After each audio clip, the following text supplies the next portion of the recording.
TV999 news కి స్వాగతం. Bulletin లో ముందుగా హెడ్లైన్స్.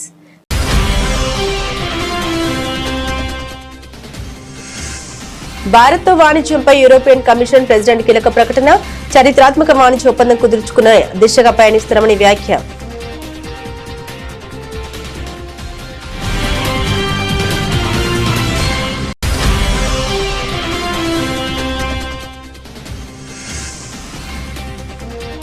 బీజేపీ జాతీయ అధ్యక్షుడిగా బాధ్యతలు చేపట్టిన నితిన్ నబీన్ పై ప్రధాని మోదీ ప్రశంసలు. నబీన్ తనకిప్పుడు బాస్ అంటూ ఆసక్తికర వ్యాఖ్యలు.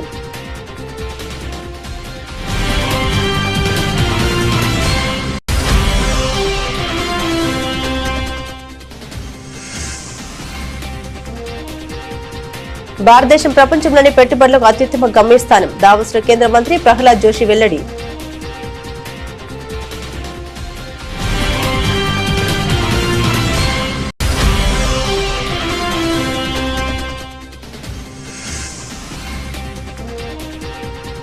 ఇక నింగికి వేడుకలు. స్టార్ ఆస్ట్రోనాట్ సునీత విలియమ్స్ పదవి విరమణ.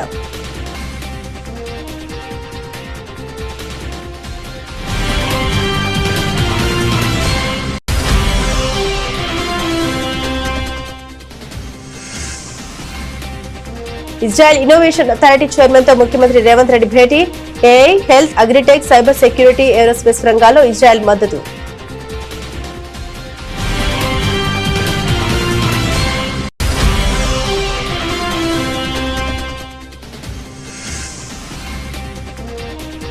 ఒక తరం అభివృద్ధి చెందేలా ప్రభుత్వ నిర్ణయాలు. వన్ ఫ్యామిలీ వన్ ఎంటర్ప్రెన్యూర్ పై చర్చలో సీఎం చంద్రబాబు.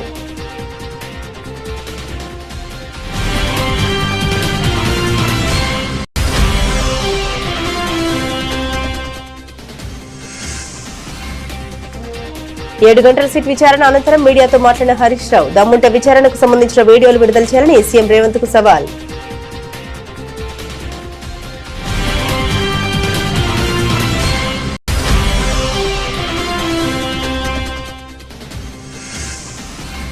విద్యుత్ ఎంప్లాయీస్ యూనియన్, ఏపీ రెడ్డి సంఘాల సమీక్ష. నూతన సంవత్సర డైరీ ఆవిష్కరించిన వైఎస్ జగన్. వారి సేవల్ని ప్రశంసించిన వైసీపీ అధినేత.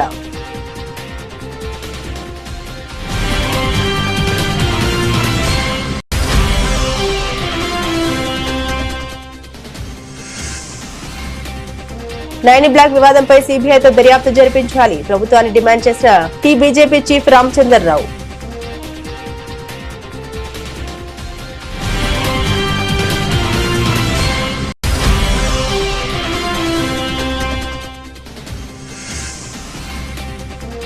వైఎస్ జగన్ ని తిట్టడానికి దావోస్ వెళ్లాలా? కూటమి ప్రభుత్వాన్ని ప్రశ్నించిన వైసీపీ సీనియర్ నేత సతీష్ కుమార్ రెడ్డి.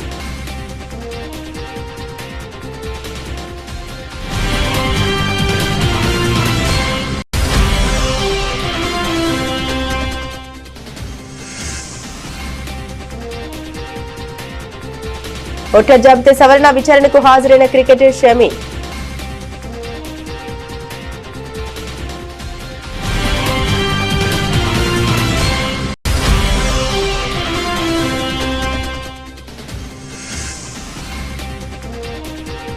ఆటకు గుడ్ బై చెప్పిన సైనా నెహ్వాల్. భారత బ్యాడ్మింటన్ లో ముగిసిన ఒక శకం.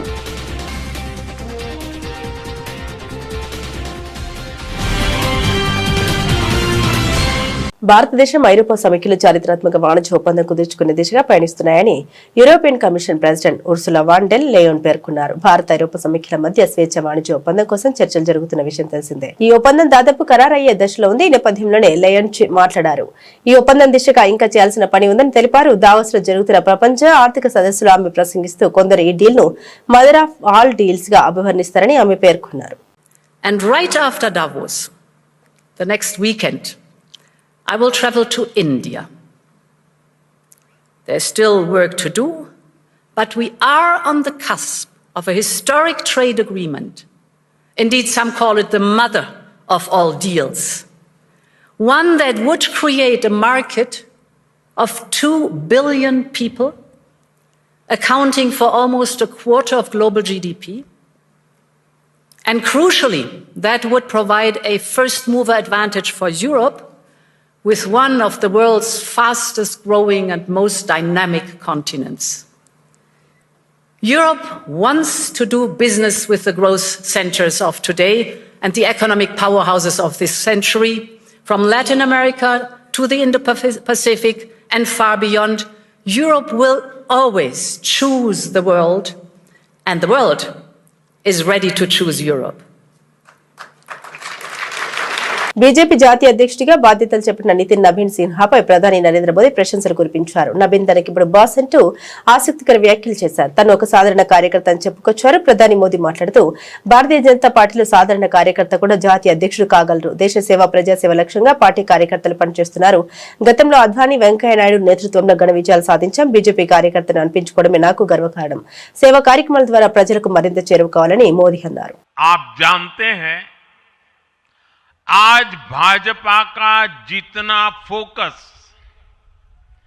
संगठन के विस्तार पर है, उतनी ही बड़ी प्राथमिकता कार्यकर्ता के निर्माण की भी है. भाजपा एक ऐसी पार्टी है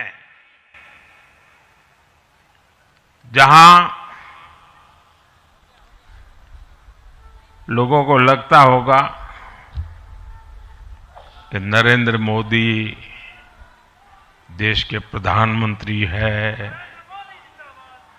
तीसरी बार प्रधानमंत्री बने, 50 साल की छोटी आयु में मुख्यमंत्री बन गए, 25 साल से लगातार हेड ऑफ द गवर्नमेंट रहे हैं. ये सब अपनी जगह पे हैं, लेकिन इन सबसे भी बड़ी चीज मेरे जीवन में है, मैं भारतीय जनता पार्टी का कार्यकर्ता हूं. ये सबसे बड़ा गर्व है. और जब बात पार्टी के विषयों को आती है, तब माननीय नितिन नबीन जी, मैं एक कार्यकर्ता हूं. अब माननीय नितिन नबीन जी हम सभी के अध्यक्ष हैं.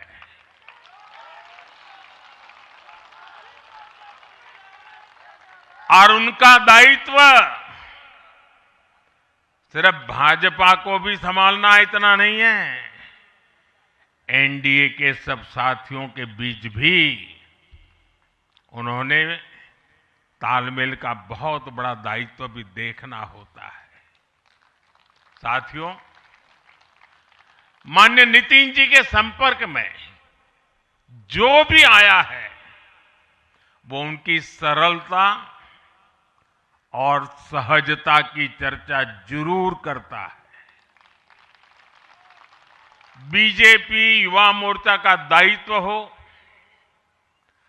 अलग अलग राज्यों में प्रभारी के रूप में जिम्मेदारी हो, या फिर बिहार सरकार में काम करने का अनुभव हो, नितिन जी ने हमेशा जब जब जो जहां जहां जो जिम्मेवारी मिली, अपने आप को उन्होंने साबित किया है.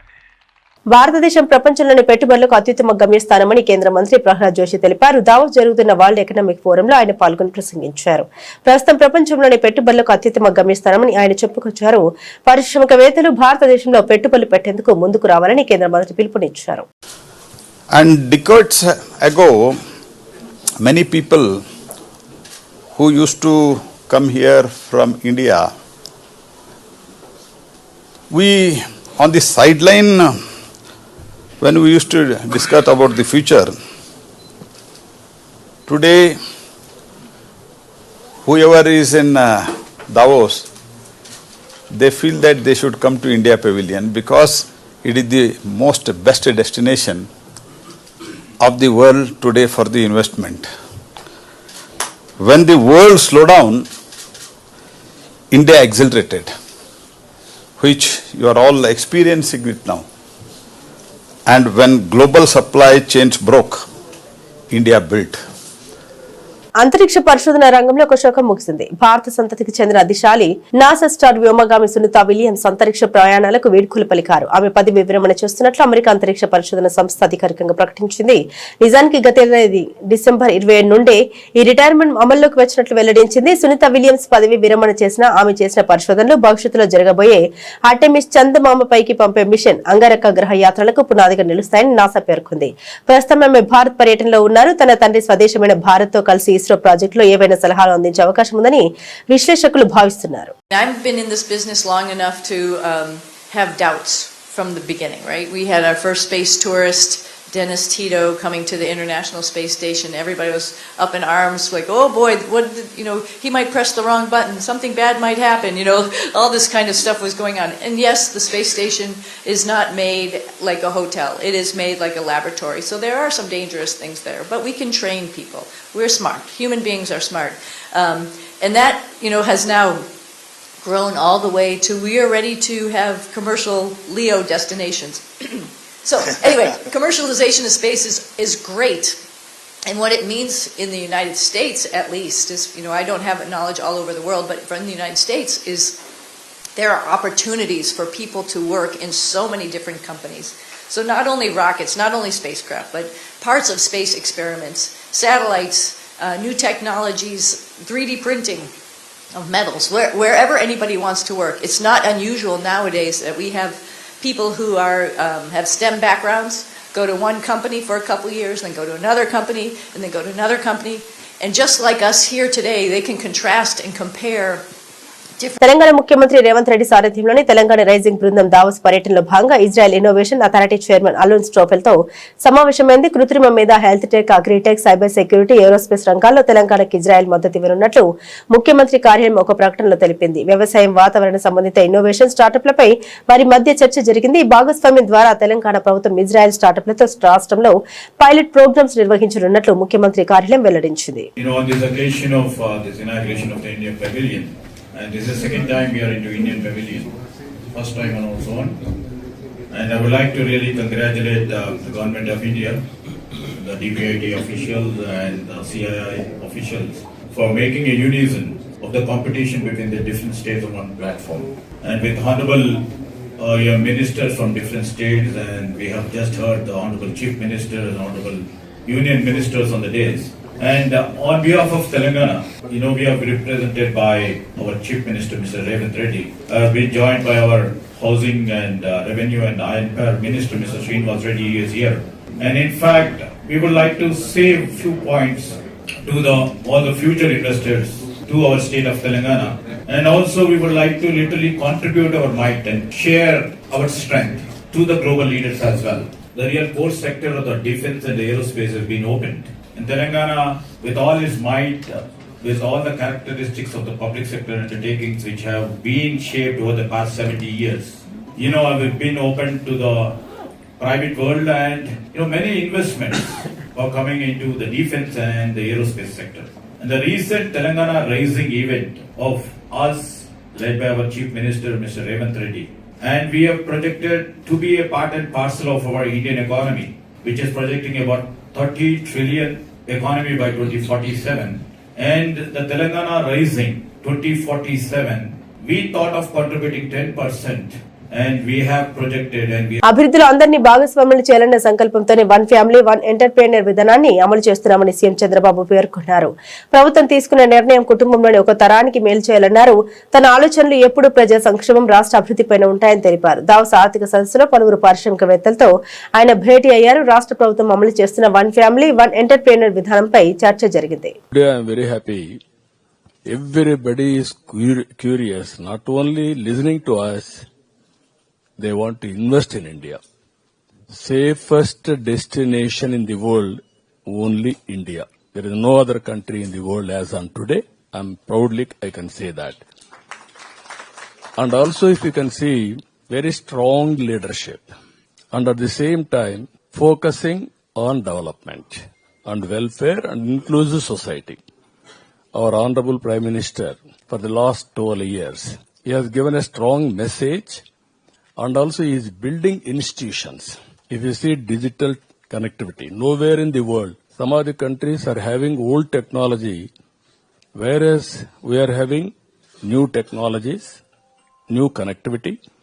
And at the same time, if you see electricity department, one grid. Nowhere other countries are having, big countries, this type of advantage. One grid, you can produce power anywhere, you can consume anywhere. This is a very interesting phenomenon also. Like there's so many advantages. This is a very inspiring time for all of us to move forward. Not only attracting investment, automatically investment will come. We have to learn things, how world is moving. Phone tapping కేసులో ప్రత్యేక దర్యాప్తు బృందం తనను ప్రశ్నించడం కాదని తానే SIT కు 100 ప్రశ్నలు వేశారని మాజీ మంత్రి BRS senior MLA Harish Rao పేర్కొన్నారు. దమ్ముంటే ఈ రోజు విచారణకు సంబంధించిన వీడియోల్ని విడుదల చేయాలని ఆయన సవాల్ విసిరారు. ఫోన్ ట్యాపింగ్ వ్యవహారంతో తనకు సంబంధం ఏమిటని ఆయన ప్రశ్నించారు. తాను హోంమంత్రిగా ఎప్పుడైనా పనిచేశానా అని వ్యాఖ్యానించారు. నాటి డీజీపీ చీఫ్ ఇంటెలిజెన్స్ ను కూడా విచారణకు పిలవాలని ఆయన డిమాండ్ చేశారు. నోటీసుల విచారణ బీఆర్ఎస్ ను భయపడలేవని ఆయన అన్నారు. రేపు ప్రజాకోర్టులో కాంగ్రెస్ సమాధానం చెప్పాలని ఆయన అన్నారు. ఎన్నికల సమయంలో ఇచ్చిన హామీల గురించి మంత్రుల్ని ప్రజలు ఎక్కడికక్కడ నిలదీస్తున్నారని ఆయన పేర్కొన్నారు.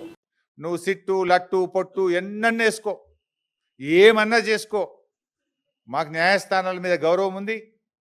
నువ్వు ఎక్కడికి పిలిచినా వస్తా, ఎన్నిసార్లు పిలిచినా వస్తా, నిజాయితీగా సమాధానాలు చెప్తాం. మేము భయపడం. చట్టం మీద మాకు గౌరవం ఉంది. నీ చిల్లర రాజకీయాల మీదనే మాకు అసహ్యం ఉంది. వెగటు పుడతా ఉంది ప్రజలకు. నీ భాష, నీ మాటలు వింటా ఉంటే రోత పుడతా ఉంది ఇలా రాష్ట్ర ప్రజలకు. రేవంత్ రెడ్డి గారు చూసుకో, అసలు ఇడిచిపెట్టాం, నేను ఇంకా గట్టి కొట్లాడతాం. నీ 6 గ్యారెంటీల అమలు మీద, నీ కుంభకోణాల మీద మేము మా పోరాటాలు జరుపుతూనే ఉంటాం. మాది ఉద్యమ పార్టీ, రాష్ట్రం సాధించిన పార్టీ బీఆర్ఎస్ పార్టీ. మేము కేసీఆర్ సృష్టించిన సైనికులం, కార్యకర్తలం. మాకు త్యాగాలు తెలుసు, మాకు పోరాటాలు తెలుసు. నీలాగా వెన్నుపోట్లు, కుట్రలు, కుతంత్రాలు, చీకటి రాజకీయాలు మాకు తెలియవు. మా కేసీఆర్ నేర్పింది పోరాటం, త్యాగం, ప్రజల పక్షాన నిలబడడం మా కేసీఆర్ గారు నేర్పిండ్రు. నువ్వు ఎన్ని సిట్ నోటీసులు పంపుతో పంపు, మేము భయపడేది లేదు. కానీ నువ్వు దర్యాప్తు పేరు మీద ఆడుతున్నటువంటి ఈ నాటకం తెలంగాణ ప్రజలు నిశ్చితంగా గమనిస్తూ ఉన్నారు. నాకు తెలిసి ఇవాళ మళ్ళీ లీక్ ఇస్తారు, ఇట్లయిందట అట్లయిందట, లోపల ఓ చిల్లర లీక్ ఇస్తారు. దమ్ముంటే వీడియో బయట పెట్టు. మొత్తం వీడియో రికార్డింగ్ అయింది కదా. I am challenging Revanth Reddy. ఇవాళ నన్ను అడిగిన ప్రశ్నలు, నేను చెప్పిన సమాధానాలు మొత్తం వీడియో బయట పెట్టు, రాష్ట్ర ప్రజలు చూస్తారు. చిల్లర లీకులు ఎందుకు ఇస్తావు? మళ్ళీ నాకు తెలిసి ఇప్పుడు సాయంత్రం లీక్ ఇస్తారు. లీకుల ప్రభుత్వం ఇది. లీకుల ప్రభుత్వం, స్కామ్ల ప్రభుత్వం. లీకుల మీదనే ప్రభుత్వాన్ని నడుపుతున్నాడు రేవంత్ రెడ్డి. ఎంతకాలం నడుపుతావు లీకులను? ఈ లీకులు, ఈ చిల్లర రాజకీయాలు, ఈ బురద రాజకీయాలు నడవయి. ప్రజలకు డెలివరీ కావాలి, ప్రజలకు ఇచ్చిన మాట నిలబెట్టుకోవాలి. అరే నాట్లు పడుతున్నాయి, ఇదివరకు రైతు బంధు ఇయ్యలే, రైతు బంధు ఎప్పుడు ఇస్తావో చెప్పు. నాట్లకు కేసీఆర్ పైసలు ఇస్తే నువ్వు ఓట్లకు పైసలు ఇస్తున్నావు. ఓ పంటకు ఇస్తున్నావు, ఓ పంటకు ఎగబెడుతున్నావు. ఓ పంటకు బోనస్ ఎగ్గొట్టినావు, 2 పంటలకు రైతు బంధు ఎగ్గొట్టినావు, సగం మందికి రుణమాఫీ ఎగ్గొట్టినావు, పంటల బీమా ఉత్తదే చేసినావు. అంతా 2 లక్షల ఉద్యోగాలు ఉత్తదే అయిపోయింది. మహాలక్ష్మి 2500 పత్తా లేదు. 4000 పింఛను ఇవాళ ముసలోళ్ళు కళ్ళల్లో వత్తులు వేసుకొని అవ్వాతాతలు ఎదురు చూస్తున్నారు.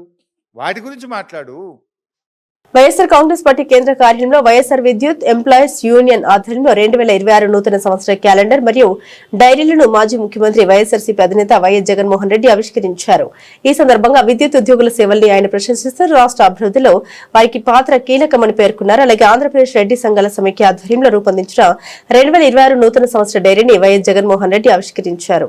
రాష్ట్ర వ్యాప్తంగా వివిధ ప్రాంతాల్లో కార్యకలాపాలు నిర్వహిస్తున్న 40 రెడ్డి సంఘాల సమాచారాన్ని సమగ్రంగా క్రోడీకరించి ఈ డైరీని రూపొందించడం విశేషం. ఈ సందర్భంగా సంఘాల మధ్య ఐక్యత, సమన్వయం పెంపొందించడంలో ఇలాంటి ప్రయత్నాలు కీలక పాత్రను పోషిస్తాయని నాయకులు తెలిపారు. సామాజిక సేవలు, అభివృద్ధి కార్యక్రమంలో రెడ్డి సంఘాల పాత్రను మరింత బలోపేతం చేసేలా ఈ డైరీ ఉపయోగపడుతుందని పేర్కొన్నారు. కాంగ్రెస్ బీఆర్ఎస్ పార్టీలపై బీజేపీ తెలంగాణ రాష్ట్ర అధ్యక్షుడు రామచంద్రరావు తీవ్ర స్థాయిలో ఫైర్ అయ్యారు. సింగరేణి అవినీతిలో బీఆర్ఎస్ కాంగ్రెస్ లది సమాన పాత్ర ఉందంటూ ఆయన విమర్శించారు. మంగళవారం ఢిల్లీలో ఆయన మీడియాతో మాట్లాడారు. సింగరేణిలోని 9 బ్లాక్ వివాదంపై సీబీఐ లేదంటే ఏదైనా సంస్థతో దర్యాప్తు జరపాలి. ఇది ముఖ్యమంత్రి, మంత్రుల మధ్య జరిగిన గొడవల వల్లే బయటకు వచ్చింది. మీడియాలో వచ్చిన తర్వాత 9 బ్లాక్ టెండర్లు రద్దు చేశారు. అంతకుముందు టెండర్లు ఎందుకు రద్దు చేయలేదో బట్టి బయట పెట్టాలని ఆయన అన్నారు. అదేవిధంగా మీరు ఈ రకమైనటువంటి ఒక ఏదైతే సింగరేణికి సంబంధించినటువంటి అనేక కుంభకోణాలు మీ సమయంలో కూడా జరిగినాయి. మీరు కూడా ఎవరికి ఇచ్చారు కాంట్రాక్ట్లు, ఎవరికి ఇచ్చే ప్రయత్నం చేశారు తెలవదా? అందరికీ తెలిసిందే. కాబట్టి ఈరోజు సింగరేణికి సంబంధించినటువంటి ఒక వ్యవహారం అవుతుందో, తెలంగాణ ప్రజలకు 90 బ్లాక్లో ఏం జరిగింది, ఎవరికి ఎంత ముట్టినాయి, ఎవరెవరి మధ్యలో ఏమేమి జరిగినాయి, ఇవన్నీ కూడా తెలంగాణ ప్రజలకు తెలవాల్సిన అవసరం ఉన్నది. ఎందుకు టెండర్స్ క్యాన్సిల్ చేశారు, అంతకుముందు టెండర్లు ఎవరికి ఇచ్చారు, ఎంతకు పాడారు. ఎందుకంటే సుప్రీంకోర్టు గైడ్లైన్స్ ప్రకారమే చేయాల్సింది ఏదైనా. మరి ఒకేపు నష్టం జరుగుతుందని చెప్పేసి చెప్పినటువంటి ఒక సింగరేణిలో మీరు ఆ సింగరేణిలోనే ఇంత కోట్లు సంపాదించుకుంటున్న కమిషన్ల కింద అంటే సింగరేణి ఎందుకు నష్టాలు ఉన్నది? వాటికి మీ 50,000 కోట్ల రూపాయలు మీరు బకాయిలు ఉన్నారు సింగరేణికు. దాన్ని మాత్రం అక్కడ పెట్టుకున్నారు మీరు. వాళ్ళకు జీతాలు ఇవ్వాలంటే బ్యాంక్ దగ్గర అప్పులు తీసుకొచ్చి ఇస్తున్నారు మీరు. మరి దాన్ని పెట్టినటువంటి 40 కోట్లు 50,000 కోట్లు దాంతో అక్కడ ఉన్నటువంటి కార్మికులు ఏం లాభం చేస్తున్నారు? ఈ ప్రభుత్వం ఇది ఒక మొత్తం కాంగ్రెస్ ప్రభుత్వం ఒక్క ఈ సింగరేణిలో 90 బ్లాక్లనే కాదు, అన్ని అంశాల్లో కూడా వాళ్ళ మంత్రుల మధ్యన తగాదా, సామాన్య ప్రజలకు పరిపాలన పక్కకు పెట్టి మీ కమిషన్ల కోసం, మీ యొక్క కాంట్రాక్ట్ల కోసం, మీ బంధుమిత్రులు కాంట్రాక్ట్ చేయడానికి మీరు ఈరోజు మీ యొక్క ప్రభుత్వం పనిచేస్తూ ఉంది. మీ మంత్రులు ఎవరెవరి మధ్యలో ఏమైనా గొడవలు ఉన్నాయి, ఎవరెవరు ఎంతెంత పంచుకుంటున్నారు, ఎవరు ఎక్కువ పంచుకుంటున్నారు, అక్కడనో కుటుంబ సభ్యులు ఎవరు ఎక్కువ పంచుకున్నారో ఏందో వాళ్ళ గొడవలు వాళ్ళవి. వాళ్ళు కూడా సింగరేణిలో అవతల చేశారు బీఆర్ఎస్. ఒకవేళ పెట్టుబడుల పేరుతో తండ్రి కొడుకులు చంద్రబాబు లోకేష్ చేసుకుంటున్న ప్రచారమంతా వట్టి బూటకమేనని, కంపెనీల ఏర్పాటు పేరుతో వేల కోట్ల విలువైన భూములు బినామీలకు దోచిపెట్టి ప్రభుత్వ సంపదను దోపిడీ చేస్తుంది మాత్రమే నిజమని వైఎస్ఆర్సీపీ రాష్ట్ర ప్రధాన కార్యదర్శి సింగారెడ్డి సతీష్ కుమార్ రెడ్డి స్పష్టం చేశారు. తాడేపల్లిలోని పార్టీ కేంద్ర కార్యాలయంలో ఆయన మీడియాతో మాట్లాడుతూ ఏటా పెట్టుబడుల పేరుతో చంద్రబాబు చేస్తున్న దావోస్ పర్యటనలన్నీ భోగసరి, లక్షల కోట్ల ఒప్పందాలు జరిగాయని చెప్పడమే తప్ప వాటిలో కార్యరూపం దాల్చిన వాటి వివరాలు చెప్పే ధైర్యం కూటమి ప్రభుత్వానికి లేదని విమర్శించారు. చంద్రబాబు మాత్రం ఎకరం 99 పైసలకే కట్టబెట్టడం దోపిడీ కాక ఇంకేమిటని ప్రశ్నించారు. దీనిపై జర్నలిస్టులు ప్రశ్నిస్తే మా ఇష్టం నేను ఇస్తా అని చెబుతున్న నారా లోకేష్ కి అధికార మదం తలకెక్కిందని మండిపడ్డారు. ప్రభుత్వ స్థలాలు, ప్రజలకు సంబంధించినటువంటి స్థలాలు కారు చౌకగా ఇచ్చేటువంటి అధికారం నీకు ఎవరిచ్చారు అని చెప్పి నేను అడుగుతున్నాం. అదే రకంగా కపిల్ చిట్ ఫండ్స్ ఏమన్నా ఈ దేశానికి, ఈ రాష్ట్ర ప్రజలకి ఏమన్నా ఉపయోగకరమైనటువంటి వ్యక్తుల? వాళ్ళకు ల్యాండ్ అలాట్మెంట్ చేస్తావు, లూలు మాల్కు ల్యాండ్ అలాట్ చేస్తావు. ఎవరు ఈ లూలు? వాడి ఈ దేశానికి చేసేటువంటి సేవ ఏంది నాకు అర్థం కాలే. ఎందుకు వాళ్ళకందరికీ మీరు ప్రభుత్వ స్థలాలు ఇస్తారు? ఒకసారి తెలంగాణ ప్రభుత్వంలో మీరు పోయి ఒకసారి విచారించండి. మాదాపూరు ఆ ప్రాంతంలో ఇటీవల ఆ ప్రభుత్వం, తెలంగాణ ప్రభుత్వం ప్రభుత్వ స్థలాన్ని వేలం వేస్తే 170 కోట్ల రూపాయలు ఒక ఎకరాకు అమ్మినారు. 170 కోట్లకు. అది పారదర్శకత. ప్రభుత్వ స్థలం నువ్వు ఎవరికైనా కేటాయించాలనుకుంటే దాన్ని ఓపెన్గా నువ్వు ఆక్షన్కి పిలిచి బిడ్స్ని ఇన్వైట్ చేసి, అయ్యా మేము పలాని కారణంగా ఈ భూమిని మేము ఇవ్వాలనుకుంటున్నాం, పలాని వాళ్లకు అర్హతుండే వాళ్ళు బిడ్స్ చేయండి అని చెప్పి పిలిస్తే ఎకరా భూమి 170 కోట్లకు పోయింది హైదరాబాద్లో. మరి ఈరోజు నువ్వు ఉర్సా అనేటువంటి వాళ్ళకు 50 పైసలకి ఇస్తావు. దానికి తోడు దీన్ని లోకేష్ దగ్గరికి పోయి ఎవరో కూర్చొని ఇట్లా విశాఖపట్నంలో ల్యాండ్స్ అన్నీ మీరు 50 పైసలకే 90 పైసలకే ఇచ్చినా అని అని ఎవరు విలేకరు అడిగితే అతని అహంభావం, అతని అహంకారం 99 పైసలకు ఎకరా కాదు, 99 పైసలకు మొత్తం నేను ఇస్తా అంటాడు. ఏం లోకేష్ నాకు అర్థం కావడంలే. మీ నాయన సొమ్ము లేకుంటే మీ అబ్బ సంపాదించినటువంటి సొమ్ము ఏమైనా ఇస్తావా? ఇచ్చుకో. మీ ఊర్లో ఏమైనా మీ అబ్బ సంపాదించినటువంటి సొమ్ము, మీ నాయన సంపాదించినటువంటి సొమ్ము ఉంటే దారాదత్తం చేసుకో. 99 పైసలు కావాలంటే 9 పైసలకి ఇచ్చుకో. ప్రభుత్వం సొమ్మది. నువ్వెవరు? నేను ఇస్తా అని చెప్పేటువంటి అధికారం నీకు ఎవడిచ్చాడు? నీకు నువ్వెవడయ్యా? కౌన్కిస్కా గొట్టం ఈ యొక్క ఆంధ్ర రాష్ట్రానికి. Your after all A minister. అది ప్రజల యొక్క ఆస్తి. ప్రజల యొక్క ఆస్తి ఏదైనా ఇవ్వాలంటే జవాబుదారీగా నువ్వు కూర్చొని దానికి ఏదైనా ఒక టెండరో లేకుంటే ఒక పారదర్శకంగా దాన్ని పిలిచి దానికి సరైనటువంటి ధర ప్రభుత్వానికి వచ్చే రకంగా నువ్వు తీసుకోవాలి. మీ ఇంట్లో ఒక ప్రైవేట్ కార్యక్రమం జరిగితే భారత క్రికెటర్ మొహమ్మద్ షమి ఎన్నికల అధికారుల ఎదుట హాజరయ్యారు. పశ్చిమ బెంగాల్లో కొనసాగుతున్న ఓటర్ జాబితా ప్రత్యేక సమగ్ర సవరణ ఎస్ఐఆర్ కార్యక్రమంలో భాగంగా పలువురు ప్రముఖులకు ఎన్నికల అధికారులు నోటీసులు జారీ చేసిన విషయం విదితమే. ఈ క్రమంలో నోటీసులు అందుకున్న మహమ్మద్ షమీ నిన్న కోల్కతాలోని బిక్రమ్గఢ్ ప్రాంతంలో గల ఒక పాఠశాలలో ఎన్నికల సంఘం అధికారుల ముందు హాజరై అవసరమైన పత్రాలు సమర్పించారు. ఎస్ఐఆర్ దరఖాస్తులో షమీ సమర్పించిన వివరాల్లో కొన్ని వ్యత్యాసాలు ఉన్నట్లు గుర్తించామని, అందువల్ల విచారణకు రావాలంటూ నోటీసులు జారీ చేశామని ఎన్నికల సంఘం సీనియర్ అధికారులు తెలిపారు. ఇదివరకు ఒకసారి నోటీసులు జారీ చేసినప్పటికీ క్రికెట్ మ్యాచ్ కారణంగా ఆయన హాజరు కాలేకపోయారని, అందువల్ల మరొక అవకాశం కల్పించినట్లు వారు వెల్లడించారు. क्या प्रॉब्लम था? जो आपको प्रॉब्लम नहीं है, सबको मुझे लगता है सबका अधिकार है, सबको करेक्शन करना चाहिए या फिर जहाँ पे आपका वोट है आपको जाना चाहिए। और एसआईआर कोई ऐसी चीज तो नहीं है कि आपको कोई हार्म दे रही है। मैं कहता हूँ जिसकी आपकी जिम्मेदारी है, आपका अधिकार है, आपको आना चाहिए, आपको करेक्शन करना चाहिए, आपको वोट बनवाना चाहिए, ये तो अच्छी चीज है। अगर मुझे इनवाइट किया तो मुझे कोई दिक्कत नहीं है और बहुत अच्छे से इन लोगों ने हैंडल किया है, अच्छे से वेरिफिकेशन किया है और हमारा अब बंगाल का वोटर रह चुके हो, अभी भी हो, आगे भी रहोगे। 25 साल से यहाँ पे है तो हर चीज यहाँ बस ये तो इसमें आना है, बुलाया तो 10 बार आएंगे। मुझे लगता है आप लोगों को भी आना चाहिए, जिसका एसआईआर फॉर्म नहीं है उसको करना चाहिए। భారత బ్యాడ్మింటన్ రూపురేఖలు మార్చేసిన దిగ్గజ క్రీడాకారిణి ఒలింపిక్ పతక విజేత సైనా నెహ్వాల్ తన అద్భుతమైన కెరీర్ కు ముగింపు పలికింది. గత 2 ఏళ్లుగా తీవ్రమైన మోకాలు నొప్పితో ఆటకు దూరంగా ఉన్న ఆమె తన శరీరం ఇక ఉన్నత స్థాయి పోటీలకు సహకరించడం లేదని, ప్రొఫెషనల్ గా ఆడలేనని స్పష్టం చేసింది. అధికారికంగా రిటైర్మెంట్ ప్రకటించకపోయినప్పటికీ తాజాగా ఒక పాడ్కాస్ట్ లో ఆమె చేసిన వ్యాఖ్యలతో తన ప్రస్థానం ముగిసినట్టు తెలిపోయింది. రిటైర్మెంట్ గురించి ప్రత్యేకంగా ప్రకటించాల్సిన అవసరం లేదనుకుంటున్నానని సైనా పేర్కొంది. మోకాల్లోని కార్టిలేజ్ పూర్తిగా దెబ్బతినడం, ఆర్థరైటిస్ సమస్యల వల్లే ఈ కఠిన నిర్ణయం తీసుకున్నట్లు సైనా వివరించింది. ప్రపంచంలో అత్యుత్తమంగా రాణించాలంటే రోజుకు 8 నుండి 9 గంటల శిక్షణ తీసుకోవాలి. కానీ ఇప్పుడు 1-2 గంటలకే నా మోకాలు వాచిపోయి నొప్పి మొదలవుతుంది. ఆ తర్వాత ఆడటం చాలా కష్టంగా మారింది. ఇక నా శరీరాన్ని ఇంతకంటే కష్టపెట్టలేననిపించింది. అందుకే చాలనుకున్నాను అని ఆమె భావోద్వేగంతో తెలిపింది. బులెటిన్ ముగించే ముందు హెడ్లైన్స్ మరోసారి.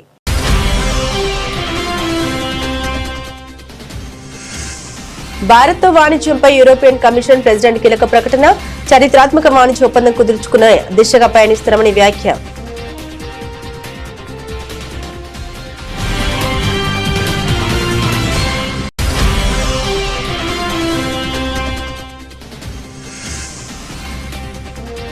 బీజేపీ జాతీయ అధ్యక్షుడిగా బాధ్యతలు చేపట్టిన నితిన్ నబీన్ పై ప్రధాని మోదీ ప్రశంసలు.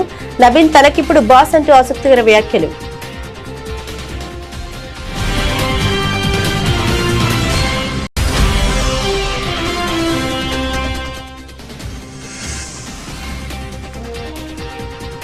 భారతదేశం ప్రపంచంలోని పెట్టుబడులకు అత్యుత్తమ గమ్యస్థానం. దావోస్లో కేంద్ర మంత్రి ప్రహ్లాద్ జోషి వెల్లడి.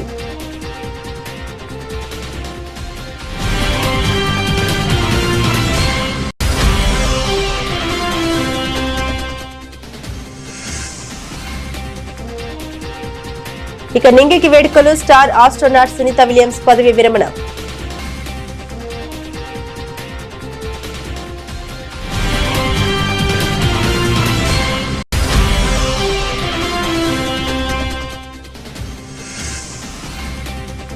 ఇజ్రాయెల్ ఇన్నోవేషన్ అథారిటీ చైర్మన్ తో ముఖ్యమంత్రి రేవంత్ రెడ్డి భేటీ. AI, health, agritech, cyber security, aerospace రంగాల్లో ఇజ్రాయెల్ మద్దతు.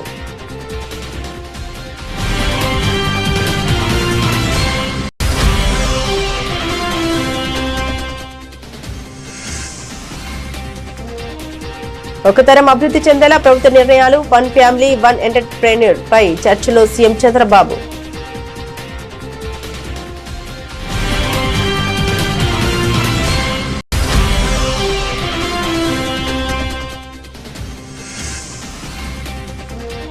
ఏడు గంటల సిట్ విచారణ అనంతరం మీడియాతో మాట్లాడిన హరీష్ రావు. దమ్ముంటే విచారణకు సంబంధించిన వీడియోలు విడుదల చేయాలని సీఎం రేవంత్ కు సవాల్.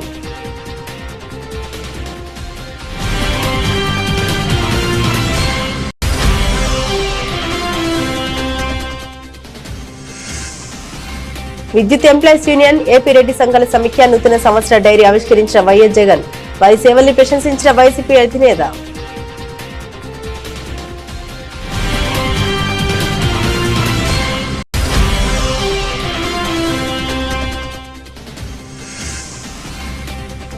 నైని బ్లాక్ వివాదంపై సీబీఐతో దర్యాప్తు జరిపించాలి. ప్రభుత్వాన్ని డిమాండ్ చేసిన బీజేపీ చీఫ్ రామచంద్రరావు.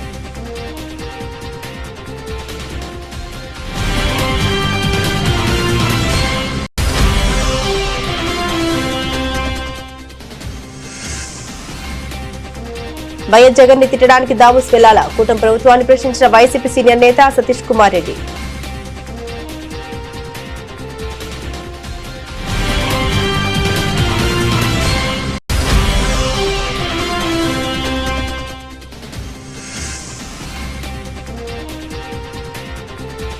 ఓట్ల జాబితా సవరణ విచారణకు హాజరైన క్రికెటర్ షమి.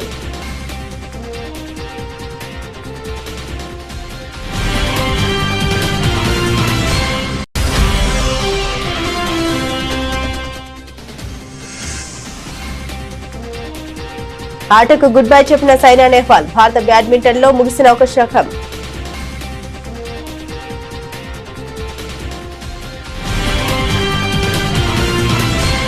ఇవి బులెటిన్ లోని విశేషాలు. తిరిగి మరో బులెటిన్ తో మళ్ళీ కలుసుకుందాం. అంతవరకు సెలవు. నమస్కారం.